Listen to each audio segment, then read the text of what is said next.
बहुत समय पहले की बात है। एक राजा था और उसके 3 पुत्र थे।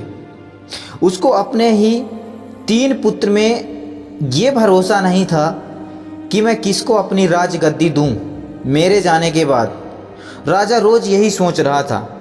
फिर उसने एक दिन सोचा, क्यों ना मैं तीनों की परीक्षा ले लेता हूँ। फिर राजा अपने दरबार में तीनों पुत्र राजकुमारों को बुलाया और एक एक करके क्वेश्चन करने लगा।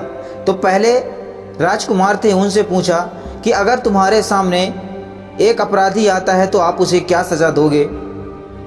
तो उसने बोला कि मैं सीधा ही उसके सज़ा दे दूंगा मौत की।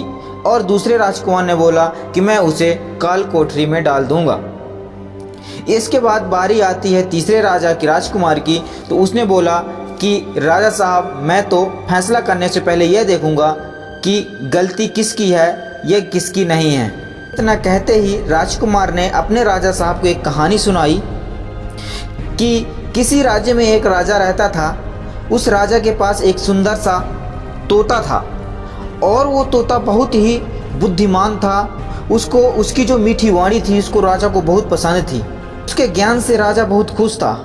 एक दिन तोते ने कहा कि मैं अपने माता पिता के घर जाने वाला हूँ, क्या आप मुझे घर जाने दोगे। राजा साहब ने बोला कि हाँ ठीक है, आप जाओ, लेकिन 5 दिन के अंदर ही आप मेरे दरबार में पहुँच जाना। 5 दिनों के लिए वापस आना होगा। ये बोल के राजा ने बोला ठीक है। अब तोता निकल जाता है जंगल की तरफ और फिर वो अपने माता पिता के पास पहुंच गया और अपने घर वालों से मिलकर बहुत खुश हुआ तोता। 5 दिन बाद जब राजा के यहाँ आना टाइम हो गया, राजा के यहाँ रिटर्न लौटने का, तो उसने सोचा क्यों ना मैं राजा के लिए एक तोहफा लिए जाऊँ, उपहार लिए जाऊँ। उसने सोचा कि क्यों ना मैं अमृत का फल ही लेके जाऊँ कि मेरे राजा की उम्र और लंबी हो जाएगी, उन्हें वरदान मिल जाएगा। फल लेने के लिए जंगल में निकल जाता है और क्या हुआ कि जंगल में ही अंधेरा हो गया। और फिर तोता ने सोचा कि मैं रात इधर ही गुजार लेता हूँ, मैं सुबह निकल जाऊँगा।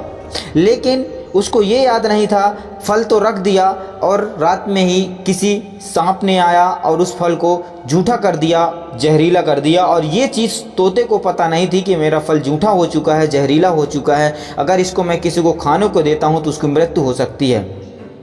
ये उसने सोचा ही नहीं, देखा ही नहीं, तो सोचेगा क्या। इसके बाद वो फल उठाता है सुबह और सीधा का सीधा राजा साहब के दरबार चला आता है और राजा साहब से बोलता है, राजा साहब आपके लिए एक उपहार है और ये ऐसा उपहार है कि इसे खाने के बाद आपकी उम्र लंबी हो जाएगी और आप अमर हो जाओगे।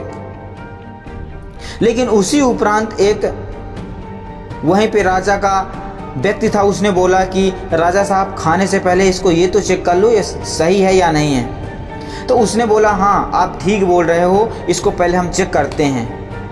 लेकिन चेक करने के लिए किसी कुत्ते को बुलाया और कुत्ते को आधा फल काट के दिया तो कुत्ते की तरफ तड़प कर मौत हो जाती है। तभी राजा साहब को इतना गुस्सा आता है कि तलवार निकालता है और तोता की गर्दन को काट देता है और वो फल को एक बाहर फेंकवा देता है। लेकिन ये पता नहीं होता है कि वही फल आने वाले 2-4 सालों में बड़ा हो जाता है और वो फल का जो बीज था वो खुद फल देने के लिए तैयार हो जाता है। फिर उसके नीचे क्या होता है कि एक बूढ़ा बैठा रहता है और वो फल गिरता है और बूढ़ा खा लेता है। तो सेम उसी तरह जैसे वो तोता ला के सोचा था कि मेरे राजा साहब ये हो जाएंगे, तो बूढ़ा भी जवान हो गया। तो राजा को बहुत ही पछतावा हुआ और सोचने लगा कि काश मैंने क्या कर दिया। फिर तीसरे राजकुमार को जो कहानी सुना रहे थे उनको ही उस राज्य का राजा बना दिया जाता है। धन्यवाद, जय हिंद।